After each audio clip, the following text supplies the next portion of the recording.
The first time I saw him on Tinder, my heart stopped. Not the dramatic kind of stop you read about in romance novels. More like the kind of pause that happens when you see a ghost. There he was. Ethan. It wasn't just his face that hit me like a brick, it was that damn smile. The same crooked, half-dimpled grin that had once made my stomach twist into 1,000 knots. The same smile that used to greet me across the kitchen table every Sunday morning, sleepy-eyed and paired with a soft, "Hey, beautiful." And now, it was staring at me from a dating app, sandwiched between a guy posing with a motorcycle and another holding up a fish. I froze. The past 2 years rushed back at me like a wave I wasn't prepared for.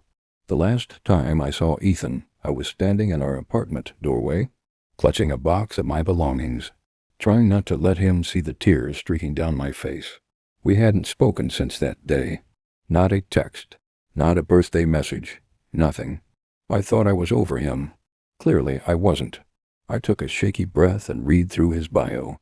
Hiker, amateur chef, dog dad. Looking for someone who can match my sarcasm. Bonus points if you like road trips and bad reality TV. I almost laughed out loud. Dog dad? Ethan never wanted pets when we were together. He used to claim he was too busy to take care of something that can't talk back. Now he had a dog. I swiped through his photos. The first one was a classic Ethan smiling at the camera, wearing his favorite navy shirt, the one I bought him for his birthday. The second photo was him standing on top of a mountain, arms wide open, with a sunset painting the sky behind him. The third was him holding a golden retriever puppy, his face brighter than I'd seen it in years. He looked happy, really happy. My chest ached. I had downloaded Tinder on a whim. My best friend Leah had been pestering me for months. "Emily, you've been single for 2 years, she said over brunch last weekend. 2 years. You're too pretty to be wasting away watching Netflix alone. Get out there. Meet someone, even if it's just for fun." I rolled my eyes. Dating apps are shallow.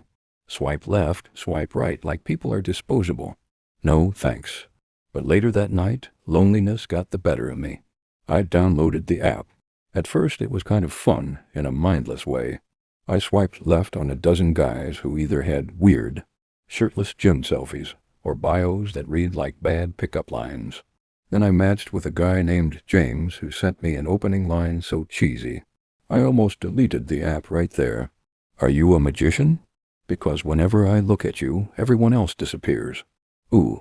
And then I saw Ethan. I stared at his profile for what felt like an hour. Was this fate, a sign?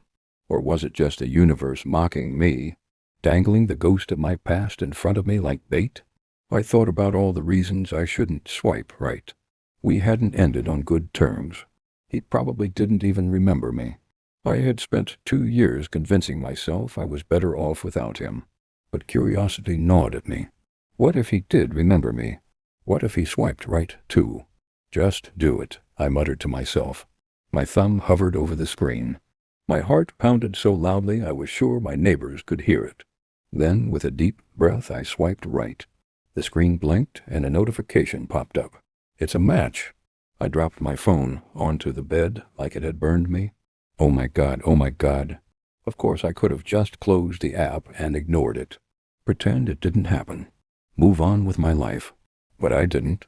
5 minutes later, a message popped up. "Ethan, hey there, beautiful. You look familiar. Have we met before?" I stared at the message, my mouth hanging open. He didn't know. Maybe my new haircut and the fact that I rarely wear makeup these days made me unrecognizable. Maybe time had blurred the edges of who I used to be. For a moment I considered telling him the truth. "Ethan, it's me, Emily, your ex-girlfriend, the one you broke 2 years ago." But instead I typed something else, comma. Me. Maybe we have. Small world, right? That was the moment I realized I was in trouble. Because if I kept talking to him, I'd be stepping into dangerous territory. And yet, I couldn't bring myself to block him. Not yet. 2 years might sound like a long time. But when I thought about Ethan, it felt like yesterday. Our story didn't begin with a grand romantic gesture or fireworks. It started in the most ordinary way possible. I spilled coffee on his shirt. It was a rainy Thursday in March. I was running late for work, clutching a paper cup of caramel latte like it was my lifeline.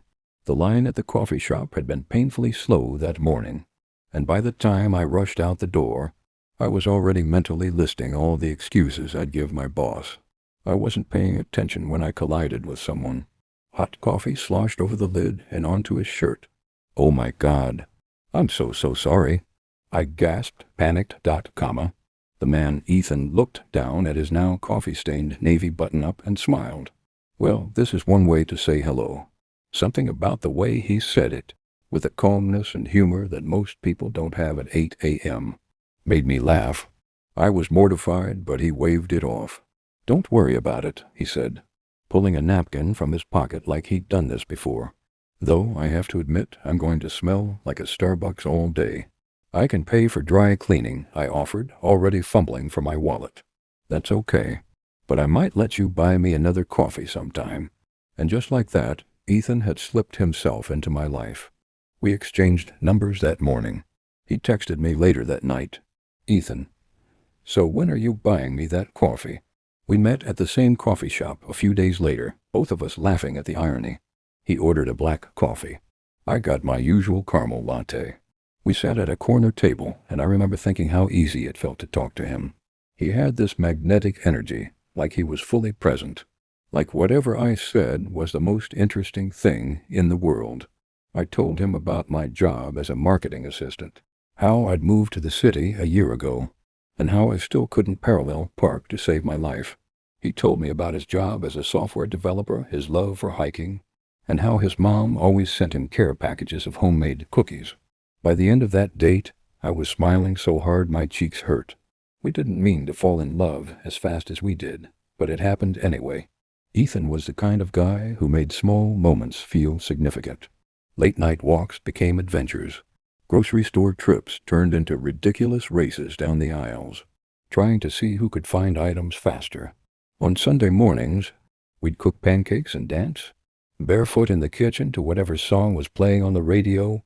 He'd leave sticky notes on the bathroom mirror. Good luck at your meeting today, superstar. Don't forget, I love you. I didn't realize how much those small things meant until later, when they stopped coming. We'd been dating for about 4 months when he said it. We were sitting in his apartment, eating takeout Chinese food, watching some terrible horror movie that neither of us were paying attention to. He turned to me suddenly and said, I think I'm falling in love with you, Emily. I remember staring at him, chopsticks frozen mid-air. My heart did this weird somersault. You think? I teased. He laughed, shaking his head. No, I know. And that was it. I fell too. There were so many good moments with Ethan that I could fill a journal. The weekend road trip we took to Vermont, where we got lost and ended up finding a tiny diner with the best pie we'd ever had. The time he showed up outside my office with flowers, just because I'd had a rough week. He made me feel seen, loved, safe. But even then, life wasn't perfect. Ethan was ambitious, always chasing the next big thing at work, always pushing himself harder. At first, I loved that about him. It was inspiring. But as time passed, it felt like I was slipping lower on his list of priorities. Our Sunday pancakes turned into him working on his laptop at the kitchen table. Our movie nights turned into late-night conference calls. Just a few more months, he'd say. Once this project is done, things will calm down. But they never did. It all came to a head one rainy night. The kind of night that feels like a cliché in hindsight. I had planned a special dinner for us. He was late, really late. When he finally walked in, drenched from the rain, I could feel the anger bubbling inside me. You could have called, I snapped. I told you I had work, he replied, setting his bag down. You always have work, Ethan. Do you even want to be here anymore? With me? The words spilled out before I could stop them. He stared at me, silent, and that silence hurt worse than yelling ever could. That night was the beginning of the end. I blinked, pulling myself out of the memory. My phone buzzed with another message from Ethan on Tinder. Ethan, so, Emily, what do you do for fun? The way he typed my name, like it was new to him, made my stomach twist. I hadn't told him who I was. Not yet. Looking back, I think our relationship ended long before we said the words. It was a slow unraveling, a series of small cuts that neither of us bothered to bandage until it was too late. After that rainy night argument, things between Ethan and me became strained. He started working later than usual. I started staying out with friends, not because I wanted to, but because I didn't want to sit in a quiet apartment waiting for him. We were two people living parallel lives under the same roof. There were nights when he'd come home exhausted, his tie loosened, his shoulders slumped, and I'd be curled on the couch pretending to scroll through my phone. I'd want to say something to bridge the gap, but my pride got in the way, and I could see it in his eyes too. He was tired. Tired of fighting. Tired of me always asking for more time. It was a Friday night when everything truly fell apart. I'd been looking forward to that evening all week. I had reservations at this cozy Italian restaurant we both loved, thinking maybe we could finally talk, reconnect, try to fix what was breaking. But Ethan didn't show up. I sat there at the table, sipping water and forcing a smile at the waiter who kept asking if I wanted to order. My phone stayed stubbornly silent for almost an hour before I finally called him. "Ethan, where are you?" I asked, trying to keep my voice steady. There was a long pause on the other end of the line before he sighed. "I'm still at the office. I can't leave right now." I looked at the untouched table for two, my heart sinking. "You couldn't even text me?" "I'm sorry, Em. Work's insane right now. I'll make it up to you, I promise." But promises don't mean much when they're all you ever hear. When I got home that night, I didn't yell. I didn't cry. I just walked into our apartment, set my purse down, and said the words I never thought I'd say. "I think we need to end this." Ethan looked up from his laptop, confused. "What?" "Emily, don't be dramatic. It's just a busy season. Once No, Ethan, it's not just work. It's us. We don't talk anymore. We don't laugh anymore. I feel like I'm invisible to you." He stared at me, silent, and I hated how long it took him to respond. Finally, he closed his laptop and ran a hand through his hair. "I'm sorry," he said quietly. "I didn't realize how bad things had gotten." His voice was soft, but it wasn't enough. My chest felt heavy. "I love you," I whispered, "but love isn't supposed to feel this lonely." I'll never forget the look on his face, part hurt, part understanding, as he stepped aside while I gathered my things. He didn't beg me to stay. He didn't fight for us. Maybe that was my answer all along. The weeks after the breakup were a blur of silence and tears. I kept expecting him to call, to say he made a mistake, to show up at my door with flowers. But he never did. Leah tried to help. "It's for the best," she'd say. "You deserve someone who actually shows up for you."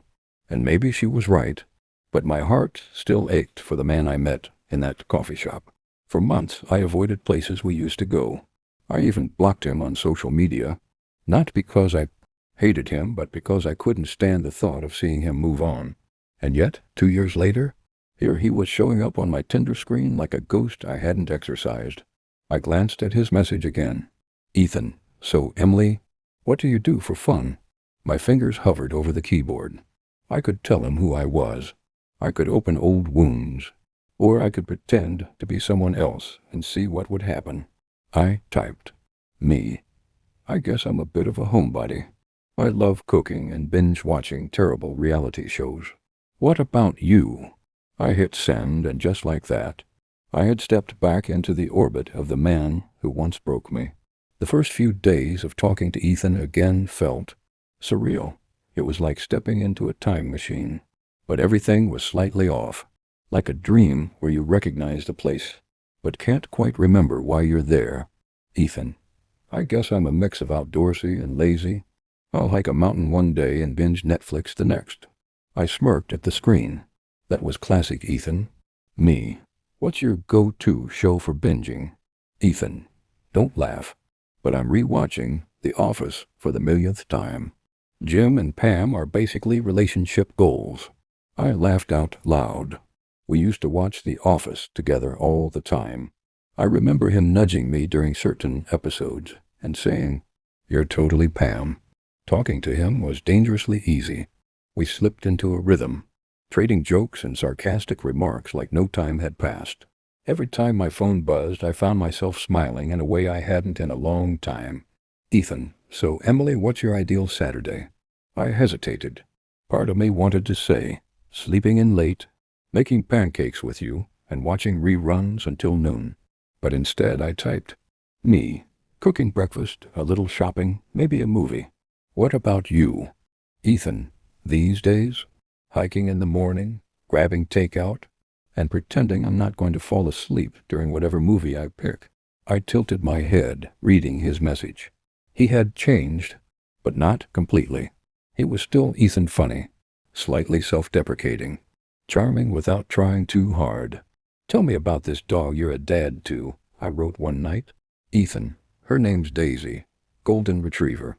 Best decision I've ever made.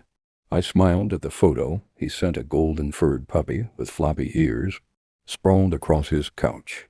He looked so happy in the picture, crouched beside her with a grin so wide it made my chest ache. Wow, I murmured to myself, he actually got the dog we used to talk about. Back when we were together, I had begged him for a dog. He always said no, but here he was, looking like the perfect dog dad.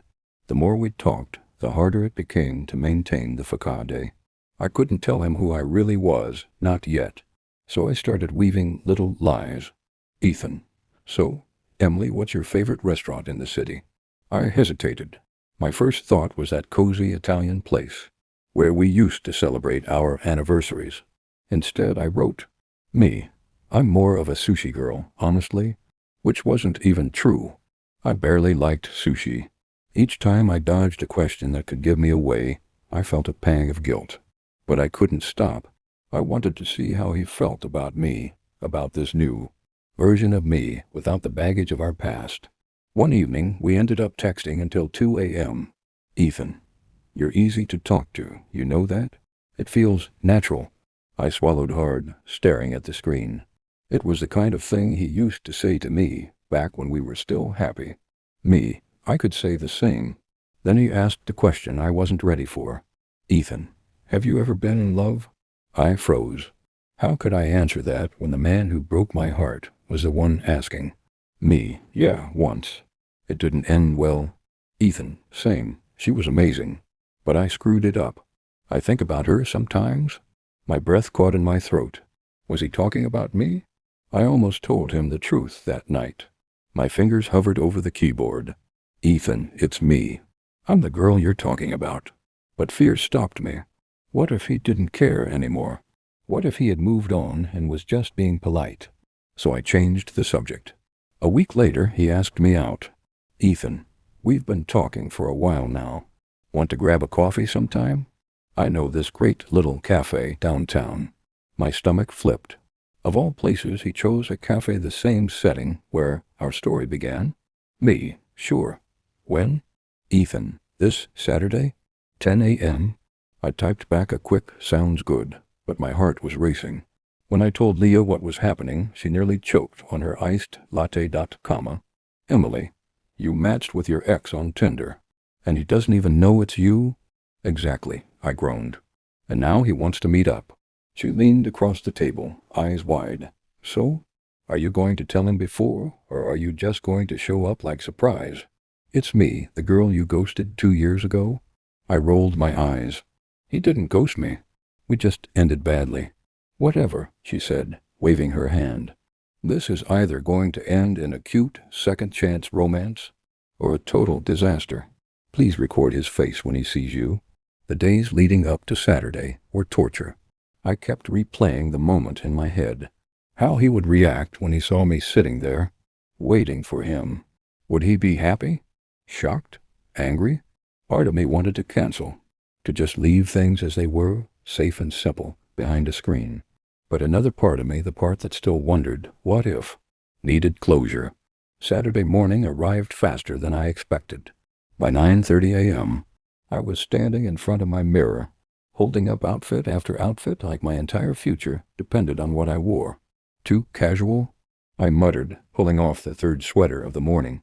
Leah, who was sprawled across my bed eating a bagel, rolled her eyes. Emily, he's a guy. He's not going to notice if your cardigan is beige or cream. Wear something you feel confident in.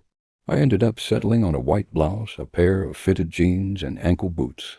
Simple, but not too simple. Leah gave me a once-over and nodded. You look like a walking redemption arc. He won't know what hit him. The cafe was just a 10-minute walk from my apartment, but I left 20 minutes early. My stomach was doing somersaults the entire way there. I kept replaying the moment I'd see him, how he'd look when he realized it was me. Would he smile? Would he frown? Would he turn around and walk out? By the time I got to the cafe, my palms were sweating, and I was certain my heart was beating louder than the traffic outside. I chose a small table in the corner, facing the entrance. At 10:02, I saw him.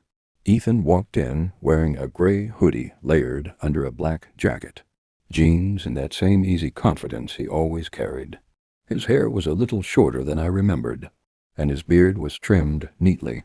But he was still Ethan, the guy who once danced with me in our kitchen, to a playlist of 90s hits. My breath caught in my throat. He scanned the cafe, holding his phone like he was about to text me. And then his eyes landed on me. At first he smiled politely, like I was just some stranger waiting for her coffee date. But then I saw his expression shift.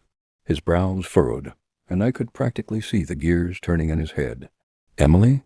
he said, his voice low, disbelieving. I stood, forcing a smile even though my knees felt like jelly. "Hi, Ethan." For a moment, neither of us moved. He just stared, like his brain was trying to reconcile the fact that the girl from Tinder was his ex-girlfriend. "You?" he started, then stopped. You're you?" I laughed nervously. "Yeah, surprise?" We both sat down, and for a moment it was painfully quiet. The air between us was thick with everything unspoken. "I can't believe this," he said, shaking his head with a stunned smile. "When I saw your pictures, I thought you looked familiar, but I didn't. I never thought. I didn't plan for this to happen," I said quickly. "I wasn't trying to trick you. I saw your profile, and I didn't know what to do. I guess curiosity got the better of me." He leaned back in his chair, exhaling. "Wow, this is a lot." After the initial shock faded, we started talking. It wasn't as awkward as I feared, but it wasn't easy either. "So, how have you been?" I asked. It was a lame question, but it was all I could think of. Ethan looked down at his coffee, then back at me. "Good, busy as always. I moved into a new place last year. Got Daisy, of course. She's been great for me." I smiled faintly. "She's adorable." I saw the pictures. "What about you?" he asked. "What's new in your world?" I shrugged. "Work's been steady. I finally learned how to make pancakes without burning them." He laughed softly, and for a second it felt like old times. After a few minutes, Ethan's expression grew serious. "Emily, why did you swipe right on me? After everything that happened between us." I hesitated. "I don't know. Maybe I just wanted to see if we'd still click. Or maybe I wanted to know if you'd still choose me without knowing it was me." He didn't answer right away. Instead, he just stared at me, his eyes softening. "You were always someone I'd choose." My breath caught. "Then why didn't you fight for us, Ethan? Why did you just let me walk away?" He ran a hand through his hair. "Because I thought that's what you wanted. I thought I had already failed you. You deserve better than the guy who couldn't make time for you." The air between us grew heavy. My heart pounded in my chest. All the old feelings, love, anger, regret, came rushing back at once. "I missed you," I admitted quietly, even when I tried not to. Ethan's jaw tightened, and for a moment I saw something flicker in his eyes. "I missed you too, Em." Hearing him say my nickname again sent a shiver down my spine. We sat there for over an hour, talking about everything and nothing, our jobs, our families, the way the city had changed. But there was always an unspoken question hovering between us. What now? As we stood to leave, Ethan hesitated. "Would you want to do this again? Not as some weird Tinder experiment, but as us?" I stared at him, my mind spinning. Part of me wanted to say yes, to dive back into what we had. But another part of me was scared of making the same mistakes. "I don't know," I said honestly. "I need to think about it." By the time I got back to my apartment, my head was spinning. I tossed my keys on the counter and collapsed onto the couch, still replaying every second of that coffee shop meeting. Ethan's face when he first saw me, it wasn't anger or annoyance. It was shock, yes, but also something softer, almost like relief. Leah showed up not long after, as expected. She'd been blowing up my phone all morning. "So?" she demanded as soon as I opened the door. "Was it cute and romantic, or did it crash and burn?" I sighed, flopping onto the couch. "Both, maybe? I don't even know anymore." "Sit, spill." She kicked off her shoes and grabbed a throw pillow like she was settling in for a movie. I told her everything, how he looked, what he said, how he'd asked if I wanted to do this again. By the time I was done, she was grinning. "Emily, this sounds like a second-chance romance, straight out of a Hallmark movie. Why are you overthinking this?" "Because it's Ethan," I said, running a hand through my hair. "Because I loved him once, and he broke me. What if it happens again? What if we're just pretending we're the people we used to be?" Leah tilted her head. "Or maybe you're both different now. You're not the same girl who waited around for him to text. And maybe he's not the same guy who put work above everything." Her words stayed with me long after she left. That night, my phone buzzed with a text from Ethan. "Ethan, I'm glad we met today, even if it was unexpected." I stared at the screen, chewing my lip. Part of me wanted to leave him on read, just to give myself space. But instead, I found myself typing. "Me. Yeah, me too." He replied almost instantly. "Ethan, would you want to grab dinner this week? No pressure, just catch up properly." I stared at the message for a long time. My heart said yes. My brain screamed no. Finally, I typed, "Me, maybe, I'll let you know." The next day, I found myself walking past the old apartment we once shared. It was strange someone new lived there now, but I could almost see us through the windows. I remembered the mornings where we'd rush to make coffee together before work, bumping into each other in the tiny kitchen. I remembered the nights we'd fall asleep on the couch, too tired to make it to bed. Those memories used to make me cry. But now they just made me wonder, could we really start over? Or were we just clinging to nostalgia? 2 days later, Leah called me while I was at work. "So, are you going to dinner with him or what?" she asked, skipping any pretense of small talk. "I don't know, Leah. It feels risky. What if it's a mistake?" "Emily," she said, her tone firm, "you're acting like your heart is glass. It's not. You survived the first heartbreak. You can survive anything. But what if this is your chance to get closure, or maybe even something better?" Her words stuck with me. Maybe she was right. Maybe I needed to stop living in the what-ifs. That night I sat on my bed, staring at my phone, my thumb hovering over Ethan's name.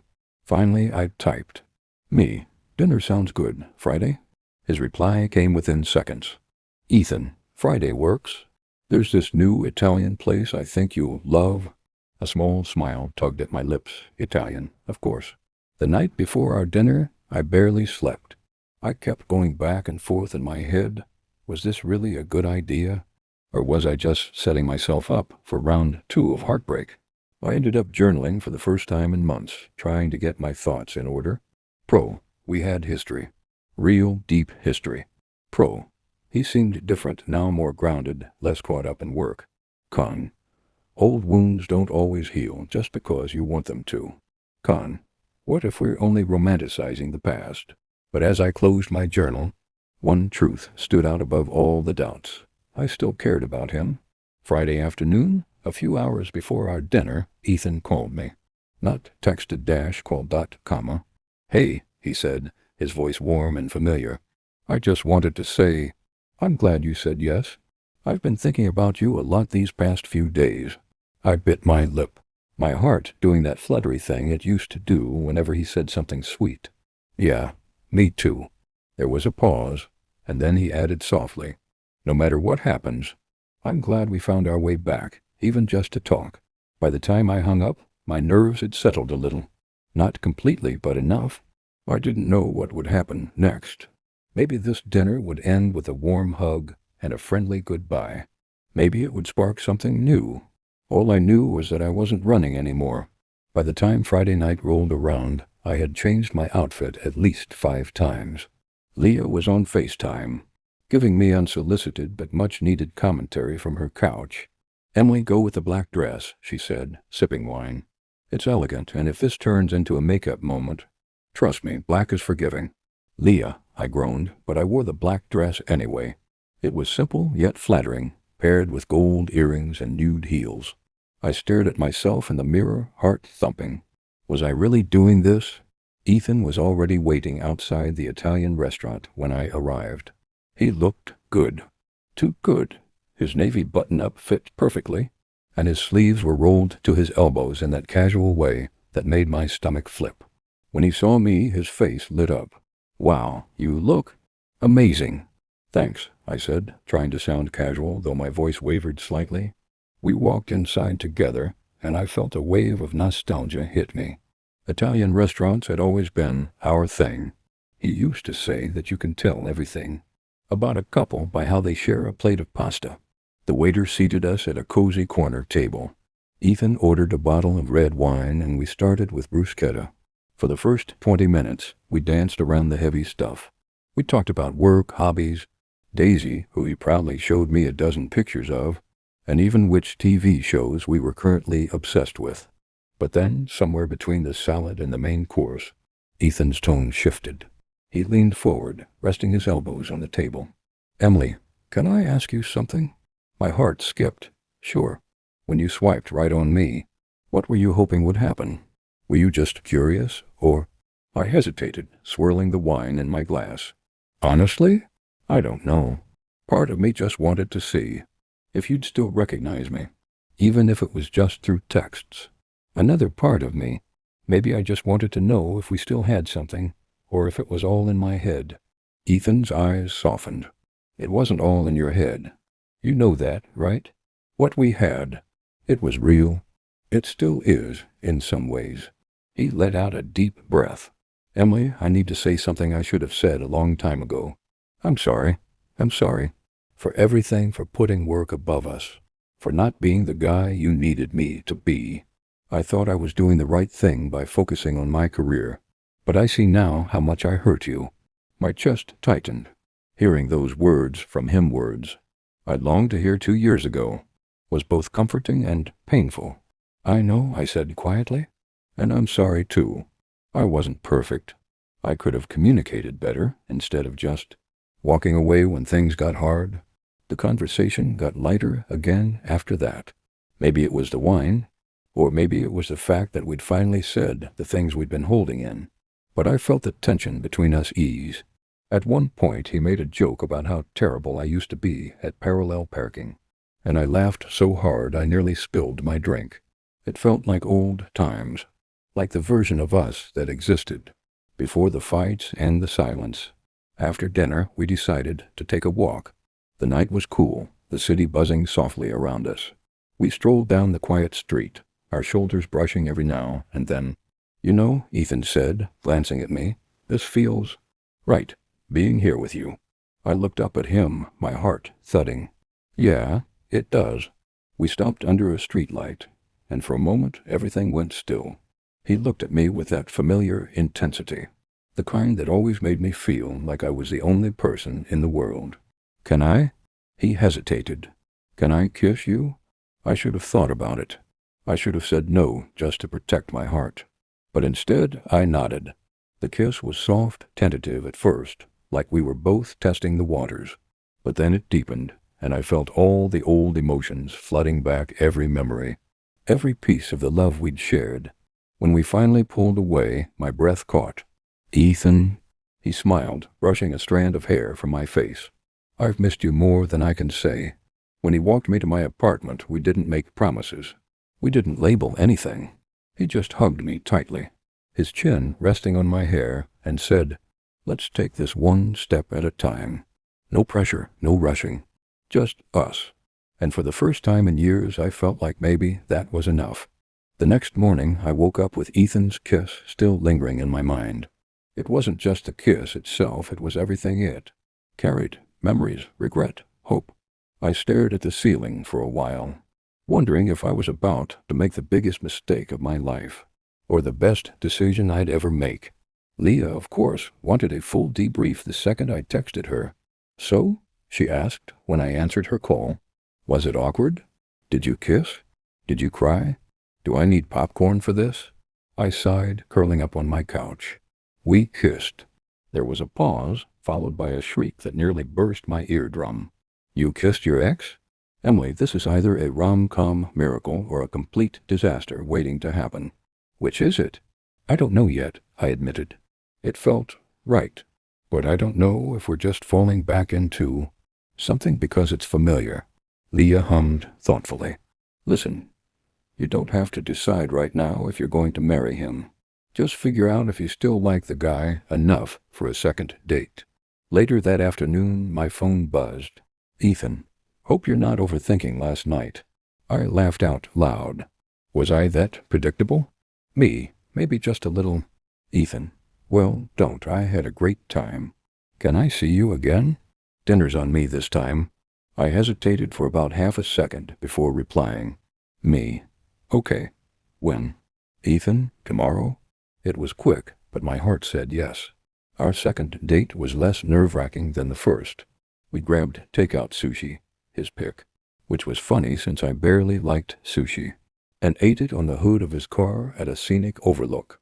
Daisy, his golden retriever, sat happily in the back seat, wagging her tail like she was rooting for S.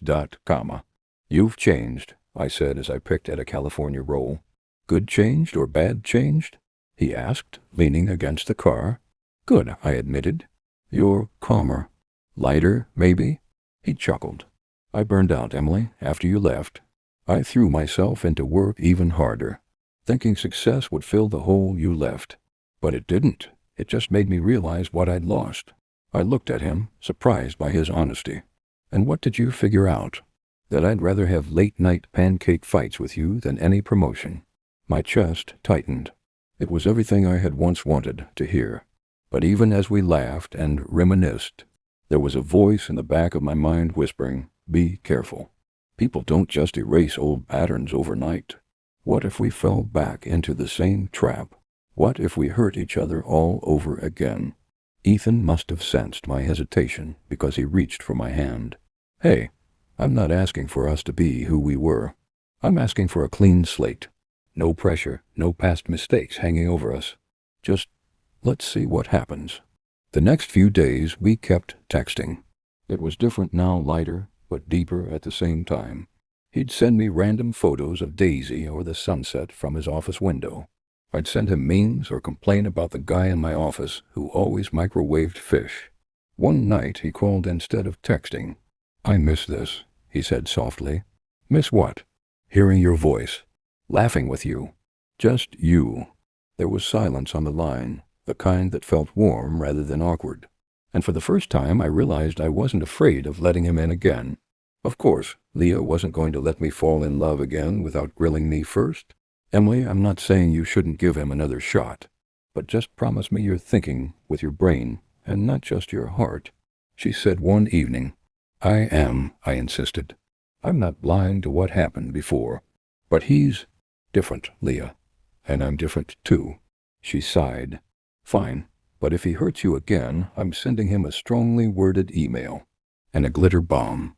It was the following weekend when Ethan really broke through my walls. He showed up at my door with a grocery bag full of ingredients. "We're making pancakes," he announced. I laughed. "You remember I'm terrible at it, right?" "Yeah," he said with a grin. "But this time I'm in charge."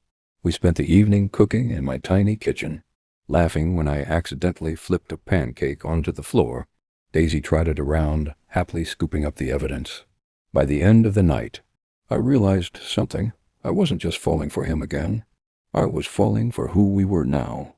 After he left, I sat on my couch, staring at the spot where he had been just minutes ago.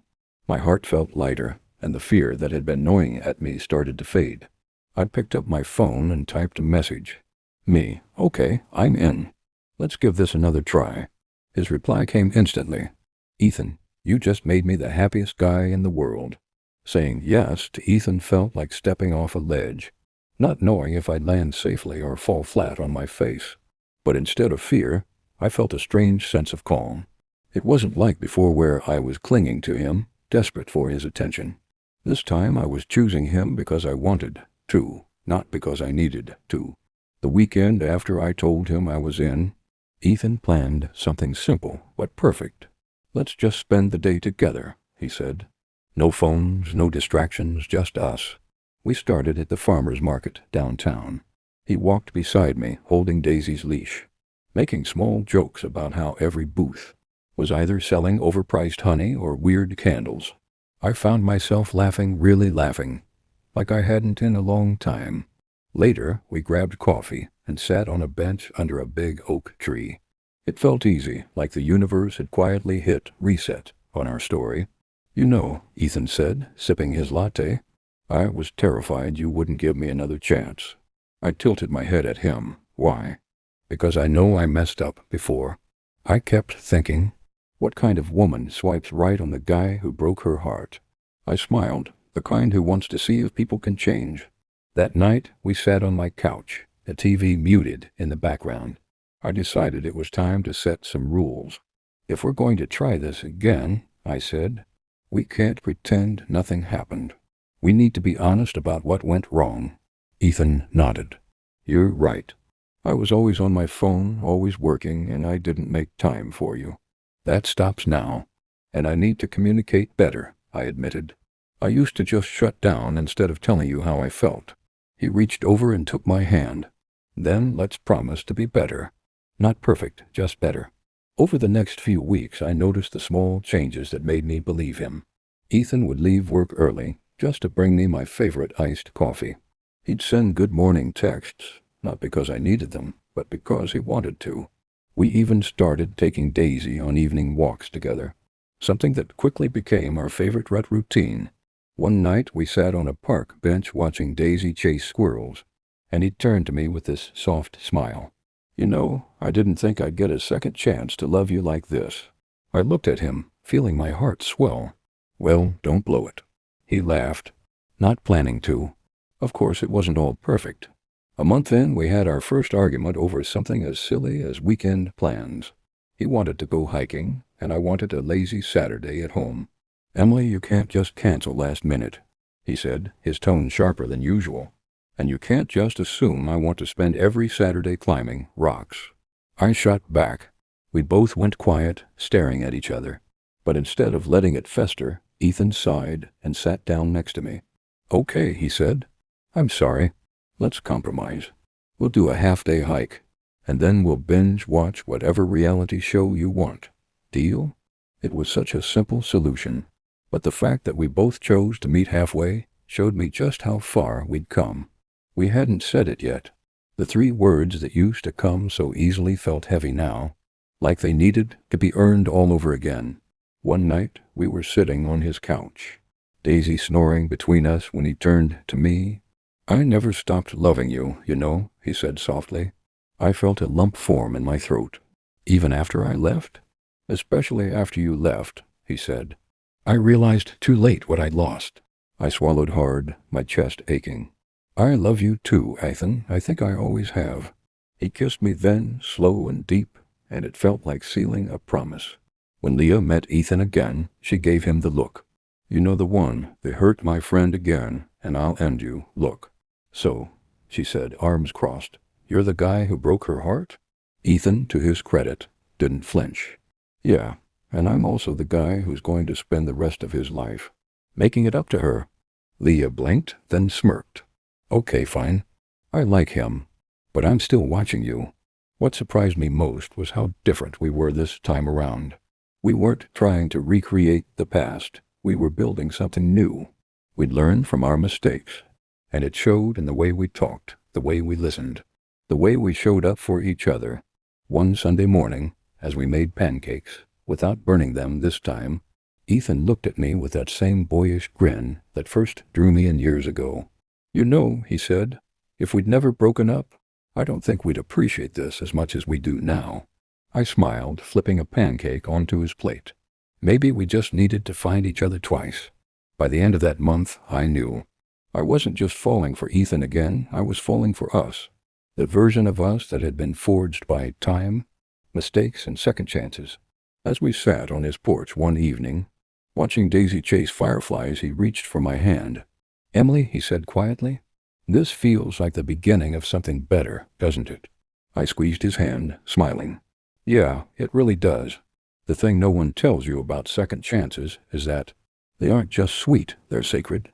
When you've watched something beautiful fall apart and still choose to rebuild it, every brick you lay matters more. Ethan and I didn't become perfect. We became honest.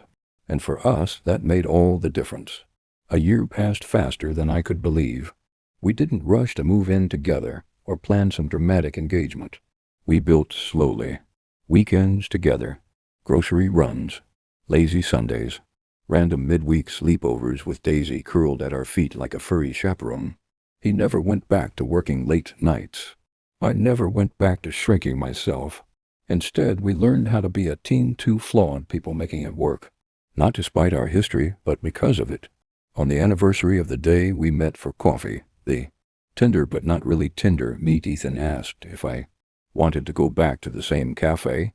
"It's where we started again," he said. "Feels right." I agreed, and we sat at the same table where he once looked at me in disbelief and said, You're you?" But this time there was no shock, just warmth. After coffee, he handed me a small envelope. Inside was a note in his messy handwriting. "Here's to clean slates, bad pancakes, golden retrievers, and love stories that take their sweet time." I looked up to see him holding a tiny ring box. "Don't panic," he laughed, reading my wide-eyed expression. "It's not what you think. Not yet." Inside the box was a silver band engraved with coordinates. I furrowed my brow, reading them. "They're the coordinates of this cafe," he said, slipping the ring onto my finger. "Just a reminder of where we got it right the second time." I blinked back tears. "You're such a sap." "I know," he grinned. "You love it." When Leah finally got married a few months later, I was her maid of honor. Ethan sat in the front row, holding Daisy's leash like a proud dog dad. During her reception toast, Leah raised her glass and said, "To Emily and Ethan, proof that sometimes love doesn't get it right the first time, but if it's real, it finds its way back." I caught Ethan's eyes across the room. He winked. I melted. We started new traditions that had nothing to do with our old relationship. Sunday pancake brunches, with Daisy waiting patiently for a bite. Game nights where he always lost to me in Scrabble, but claimed he let me win. Road trips to nowhere, where we'd sing along to throwback playlists and talk about the future. Once, during a weekend getaway, he said, "I don't need a 10-year plan. I just need you sitting beside me in the passenger seat." "Cheesy," I said. "True," he replied. We still argued. Of course we did. But now we fought with the goal of understanding, not winning. When he had a bad day and shut down, I didn't take it personally. When I spiraled over small things, he didn't roll his eyes. He held space. We learned to say, "That hurt me," instead of "You always do this." We learned to apologize without being asked. We learned how to stay. One night, well into our second year, we were curled up on the couch, watching reruns of The Office, of course, when Ethan looked at me and said, "I still can't believe you matched with me on Tinder and didn't tell me who you were." I laughed. "Hey, you fell for me twice. That's gotta mean something." He kissed my forehead. "I'd fall for you 100 times. Not quite." We lived honestly ever after, with coffee dates and dog fur on the couch, with arguments and apologies, with slow mornings and burnt pancakes, with love that wasn't about sweeping gestures but quiet, daily choices. We didn't get the fairy tale. We got something better, a story we chose to write together. And that story, it began with a swipe, a second chance, and the courage to say, "Let's try again."